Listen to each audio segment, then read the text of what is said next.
যাদের নামাজ পড়ার সময় দুনিয়াবি চিন্তা মনে আসে বা নামাজে অমনোযোগী তৈরি হয়, তারা ভিডিওটি শেষ পর্যন্ত দেখার অনুরোধ রইল। হযরত আলী রাদিয়াল্লাহু তাআলা আনহুর কাছে একজন ব্যক্তি এসেছে। তখন লোকটা বলল, হুজুর, আমার নামাজে মন বসে না। নামাজে দাঁড়ালে আমার দুনিয়াবি নানা চিন্তা আসে। হুজুর, আমার এই নামাজ কি আল্লাহ তাআলা কবুল করবেন? তখন হযরত আলী রাদিয়াল্লাহু তাআলা আনহা বলেছেন, না, তোমার নামাজ কবুল হবে না।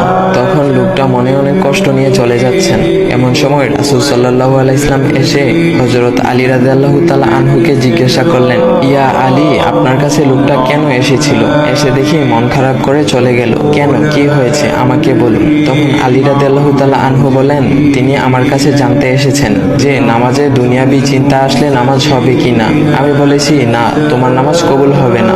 রাসূল সাল্লাল্লাহু আলাইহি ওয়াসাল্লাম তখন বলেন, ইয়া আলী, আপনাকে আমি একটা চাদর উপহার দিতে চাই, তবে একটা শর্ত আছে। আলী রাদিয়াল্লাহু তাআলা আনহু খুশি হয়ে বলেন, ইয়া রাসূলুল্লাহ, কি শর্ত তা বলুন, আমি আপনার সকল শর্ত মেনে নিব।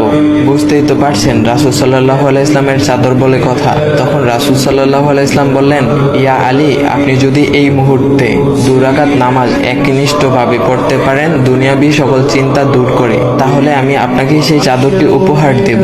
আলী রাদিয়াল্লাহু তাআলা আনহু বলেন, এটা তো সাধারণ ব্যাপার। আলী রাদিয়াল্লাহু তাআলা আনহু তখন নামাজে দাঁড়িয়ে গেলেন আর তিনি নামাজ পড়তে শুরু করলেন।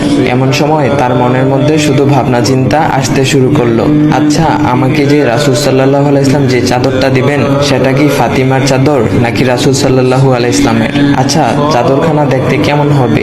এই বিভিন্ন বিষয় নিয়ে ভাবতে লাগলেন। তিনি ভুলেই গেছেন যে দুনিয়াবি চিন্তা নামাজে আনতে রাসূল সাল্লাল্লাহু আলাইহি ওয়াসাল্লাম নিষেধ করেছেন। এর মধ্যে আলী রাদিয়াল্লাহু তাআলা আনহুর নামাজ পড়া শেষ। আলী রাদিয়াল্লাহু তাআলা নামাজ শেষ করে রাসূল সাল্লাল্লাহু আলাইহি ওয়াসাল্লামকে বলতেছেন, ইয়া রাসূলুল্লাহ, আমি আপনার শর্ত মেনেছি, এখন আমাকে চাদরখানা উপহার দেন।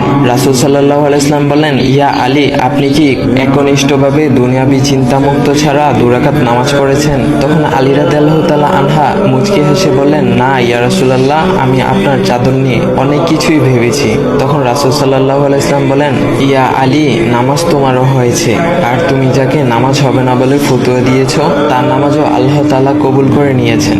শোনো আলী, দুনিয়াবি চিন্তা দ্বারা নামাজ বাতিল হয় না, নামাজ মহান আল্লাহ তাআলা কবুল করে নেন। সকল ফরজ নিয়ম কানুন মেনে নামাজ পড়লে নামাজ হবে ইনশাআল্লাহ। তবে আমাদের সকলের উচিত নামাজ আদায় করার সময় একমাত্র আল্লাহকে স্মরণ করে নামাজ আদায় করা। নামাজে দাঁড়ালে দুনিয়াবি চিন্তা মাথায় আসে, এটা শয়তানের একটা ফাঁদ। আল্লাহ তাআলা আমাদের সকলকে শয়তানের কুমন্ত্রণা থেকে হেফাজত রাখুক এবং সঠিকভাবে মনোযোগের সাথে নামাজ আদায় করার মতো তৌফিক দান করুক। সবাই বলি আমিন। চাইলে ভিডিওটা আপনি অন্যদের কাছে শেয়ার করতে পারেন, এতে অন্যদের ভুল ভ্রান্তিগুলো দূর হবে। তো গাইস, এমন ইসলামিক ভিডিও পাওয়ার জন্য ভাইয়ের আইডিটা ফলো করে দিয়ে যাও।